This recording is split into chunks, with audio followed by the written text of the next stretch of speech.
Guys, maniwala man kayo sa hindi, totoo talaga to. Yung ugat ng puno nagkaroon ng buhok. Grabe. First time ko makakita nito. Nangilabot ako nung makita ko to, guys. Para talaga siyang paa.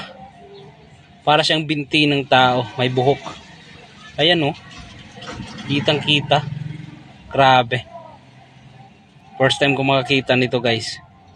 Yung ugat ng puno nagkaroon ng buhok. Sa tanang buhay ko, ngayon lang ako nakakita nito. Grabing hiwaga to. Nangilabot na ako pumunta rito. Baka may nakatira sa puno na to. Oh? Grabe. May buhok talaga yung puno.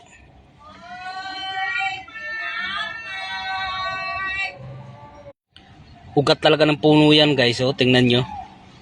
Ayan. Kayo mito.